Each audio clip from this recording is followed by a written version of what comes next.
엘리베이터를 제가 딱 내렸는데 앞에 창고처럼 선반이 쫙 있고 물건들이 진열이 돼 있고 11호는 없고 12호 그 해당 물건만 있는 거예요. 그 해당 층은 12호가 제가 입찰했던 그 물건이 혼자 다 쓰기 때문에 엘리베이터 앞에 공간을 창고처럼 그렇게 또 유용하게 쓸 수 있더라고요. 그래서 임차인이 있다고 되어 있었거든요. 네. 저는 위장 임차인임을 밝혀내서 입찰을 하려는 게 목적이었고 막상 갔을 때는 아무도 없었습니다.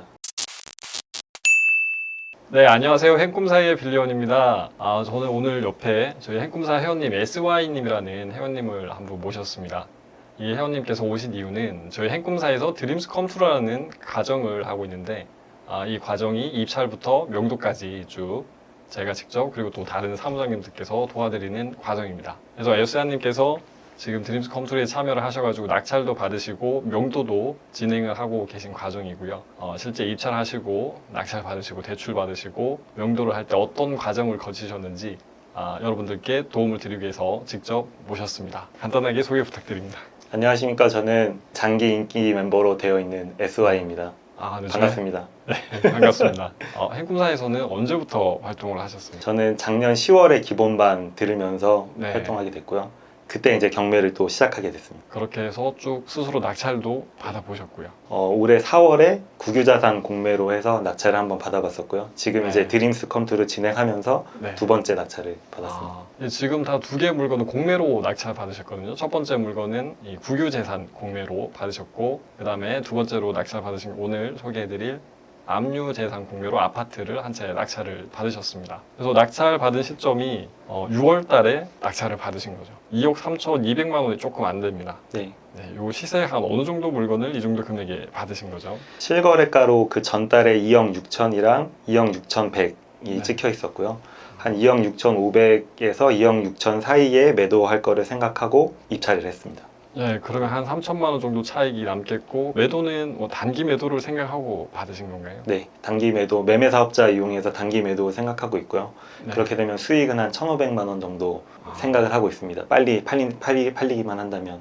매매 사업자를 선택을 하시면은 뭐 기존에 소득이 있는 경우에는 또 종합소득세로 많은 세금을 내실 수도 있는데 그렇지는 않으신가요? 네, 맞습니다. 근데 저 같은 경우는 사업자를 제 명의가 아닌 와이프 명의로 냈기 때문에 저는 대리인으로 입찰을 하고 있거든요. 그래서 네. 이제 그런 부분은 해당하지 않습니다. 이 물건이 지금 원주에 소재하고 있는데 지금 살고 계신 곳은 어디신가요? 살고 있는 곳은 서울에 살고 있는데요. 고향이 원주여서 부모님도 지금 원주에 거주하고 계십니다. 그러신가요? 그래서 친근하기 때문에 원주에 예전에 이제 폐차했지만 경매도 입찰했던 적이 있고요. 네. 원주 쪽 물건을 좀 자주 보고 있습니다. 제가 사실 이 물건을 제가 입찰을 한번 해보시면 어떨까 해서 말씀을 드렸던 겁니다. 이게 감정가 2억 8천이지만 한 시세 2억 6천에서 7천 사이 된다고 하면은 차이가 한 3천만 원 이상은 남기실 수 있을 것 같아서 추천을 드렸는데 또 연고가 있으시는데 오늘 처음 알았습니다.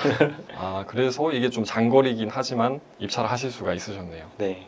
그래서 이제 뭐 임장 갔을 때 네. 부모님 집에 잠깐 들렸다 올 수도 있고 이렇게 좀 편한 부분이 있기 때문에 네. 그리고 원주는 크지가 않아가지고 웬만하면 다 알거든요. 그래서 저 정도면은 또 유망 지역이다 아니면은 좀 쇠퇴하는 지역이다 이런 감이 있어서 그때 이제 사무장님께서 추천해 주셨던 물건 중에 원주가 딱 눈에 보여서 봤더니 가장 매력적이더라고요.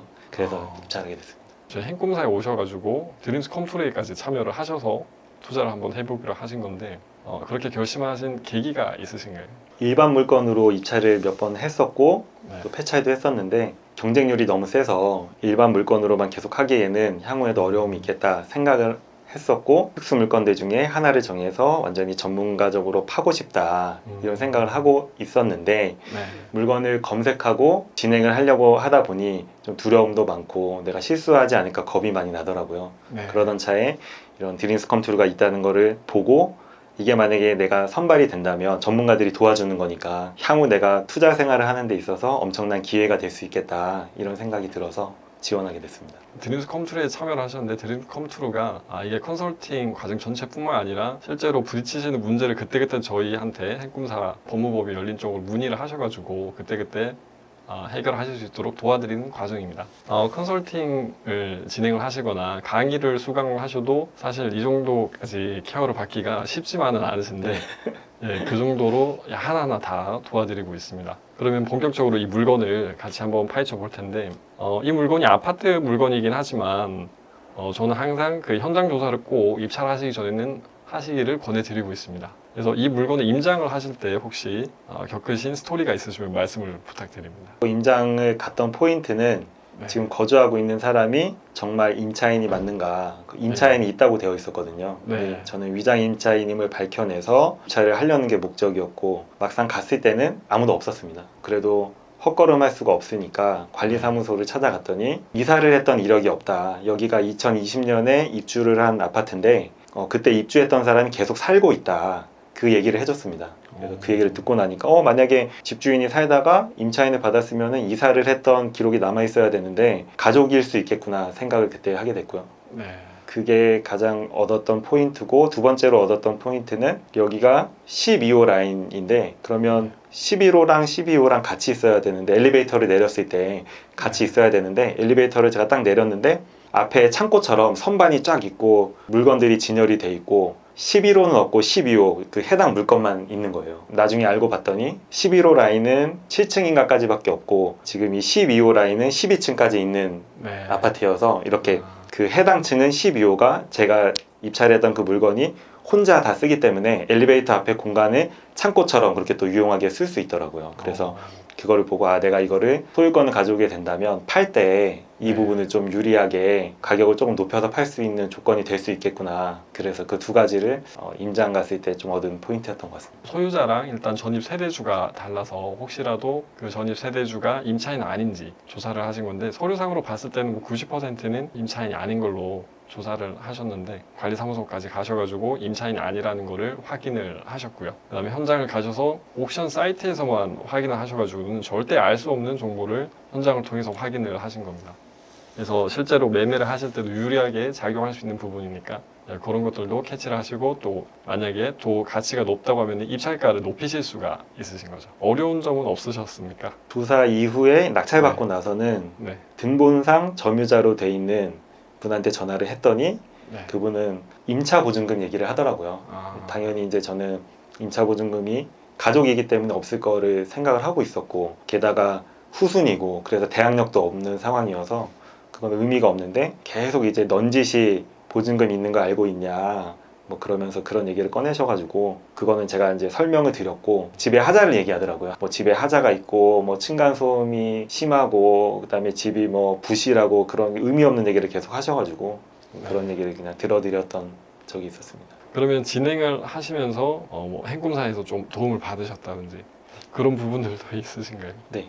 네. 입찰할 때부터 물건 자체를 추천을 해주신 물건으로 입찰을 하게 된 거고요. 처음에 낙찰 받고 나서도 소유자에게 연락을 해야 되는데, 매각 결정되고 나서 연락을 처음에 할 때 어떻게 해야 될지 몰라가지고 그 포인트도 이제 사무장님께 연락을 드려서 소유자한테 연락을 해야 되는데 무슨 말을 어떻게 해야 될지 모르겠다 그때 네. 여쭤봤을 때 네. 사무장님께서 이제 카톡으로 거의 대본처럼 이렇게 된 거를 보내주시면서 이런 방향으로 하면 됩니다. 어떤 컨셉도 개인이 낙찰된 것보다는 어떤 회사의 직원인 것처럼 그렇게 하면 이제 대응할 때 좀 더 여유 있게 할 수 있는 부분이 있습니다. 이런 부분 알려주신 것도 있었고요. 뒷부분에서는 점유이전 금지 가처분 소송 진행할 때 절차에 있어서 제가 모르는 부분이 많았는데 그 부분 계속 이제 카톡으로 연락드리고 해가지고 받았었고, 또 제가 한 번은 가처분을 이제 냈었는데 기각을 당했었거든요. 그때 보정명령 해가지고 다시 보정하라고 해서 기각당해서 그때도 이제 연락드려가지고 이거 기각을 당했는데 어떻게 수정해야 될지 모르겠다 연락드려서 이제 또 사무장님이 알려주셔가지고 이제 수정하고 다시 올리고 그렇게 할 수 있었던 것 같습니다. 그런 여러 가지 과정이 있으실 때 좀 필요하실 때마다 적극적으로 문의를 주셔서 또 답변을 드리고, 지금은 명도를 계속해서 진행을 하고 계신 상태입니다. 명도 이전에 먼저 잔금을 내시고, 잔금을 내실 때는 대출을 받으셨네요. 받을 수 있는 만큼 풀로 다 받았고요. 이제 사무장님께서 알려주신 대출 상담사 목록 중에 이제 한 분한테 연락을 했더니 그 제2금융권 보험사 쪽을 추천을 해주셨어요. 네. 그래가지고 보험사 쪽은 또 DSR 쪽으로 봤을 때 50%까지 받을 수 있는 유리한 부분이 있어서 삼성화재 쪽으로 해가지고 받았습니다. 50% 정도 네. 대출을 받으셨던 거예요. DSR이 50%인 거고 네. LTV는 60%까지 받을 수 있어가지고 실제로 대출 받은 금액은 1억 6천 조금 넘게 받았습니다. 지금 직장을 다니시면서 투자를 하기를 어려워하시는 분들이 많으십니다. 실제로 이 휴가철에 집중적으로 경매 법정에 많은 직장인분들이 입찰을 하신 것만 봐도 직접 현업에서 종사하고 계신 동안에는 투자를 병행하기가 만만치는 않습니다. 그래서 그럴 때는 이렇게 SY님과 또 저희 행무기님처럼 육아휴직을 자녀분이 없으신 분들이 이제 자녀를 만드셔가지고 육아휴직도 하시면서 투자를 또 집중하는 과정을 거쳐보시고 그 사이에 또 새로운 미래도 한번 꿈꿔볼 수도 있을 것 같습니다. 직장 생활을 할 때는 네. 사실 제일 처음에 제가 입찰을 했던 건 경매로 입찰을 했었거든요. 그때도 너무 아쉽게 폐차를 하면서 내가 계속 이거를 할 수 있겠다라는 자신감은 얻었는데 직장을 다니다 보니까 어떤 반차를 내거나 휴가를 내거나 네. 그게 좀 쉽진 않더라고요. 업무도 있고 또 업무가 좀 널널하더라도 주변 사람들 눈치도 아무래도 보이게 되고 네. 그러다 보니까 이제 공매를 도전하게 되고 공매로 첫 번째 낙찰도 제가 이제 받게 되고 했었는데 아무리 공매라고 하더라도 내가 그거를 물건 검색하는 시간이 필요하고 또 추가로 공부하는 시간도 필요하고 알아보는 시간도 있어야 되고 좀 그런 부분들이 있더라고요. 그래서 휴직을 좀 더 적극적으로 고려하게 됐던 것 같습니다. 혹시나 저희 채널의 구독자분들한테 해주시고 싶은 말씀이 있으신가요? 저는 작년 10월에 경매 기본반을 듣고 투자를 시작한 지 1년도 안 된 초보 투자자입니다. 그런데 행꿈사에 오고 나서 지금까지 기간들이 되게 꽉 차게 생활을 한 것 같고 되게 보람찬 시간들을 보낸 것 같습니다. 사실 저 같은 경우는 아까도 처음에 말씀드렸지만 카페에서도 약간 인기 멤버가 될 정도로 되게 열심히 활동하고 있는데요. 그 이유가 주변에 투자를 권유하거나 아니면 투자 관련된 얘기를 하거나 동기부여를 받을 수 있는 사람이 사실 별로 없더라고요. 친구들 중에서도 그렇고 가족들도 그렇고 오히려 부정적인 얘기를 하는 사람들이 많고 어떻게 보면 좀 절실하게 내가 이렇게 카페에 가서 열심히 활동하고 또 열심히 활동하시는 분들을 보면서 자극을 받고 정보를 얻고 해야지 내가 어떤 나무에 붙어 있는 가지처럼 계속 양분을 얻으면서 이 투자 생활을 할 수 있겠다 그런 절실함이 있거든요. 네. 그래서 더 글도 쓰고 댓글도 남기고 그러려고 노력을 하는데 계속 열정적으로 정말 열심히 투자를 할 거고 또 여러분들도 함께 그렇게 열정적으로 투자를 해나가면서 성공했으면 좋겠습니다. 지금 SY님께서 좋은 말씀을 많이 해주셨습니다. 지금 경매나 공매를 투자한 기간은 그렇게 많지 않아서 초보 투자자라고 말씀을 하셨지만 이 생업을 하시면서 이미 많은 분들을 상대를 하고 협상과 설득을 하시는 과정을 많이 경험을 하셨습니다. 지금 경매나 공매 투자를 해보시면 결국에는 많은 사람들이랑 협상을 하고 설득을 하는 과정 연속이라는 것을 아실 수가 있거든요. 그래서 이미 생업에 종사를 하셨다면 그 부분들에서 경력이 있으시니까 이 경매와 공매도 저희 핵꿈사로 오셔가지고 기술만 익히시고 또 몇 번 경험하시면은 분명히 스스로 독립을 해가지고 투자를 이어나가실 수가 있을 겁니다. 오늘 저희 채널에 오셔가지고 네. 도움되는 내용도 많이 말씀해 주셔서 감사합니다. 감사합니다. 시청해 주셔서 고맙습니다.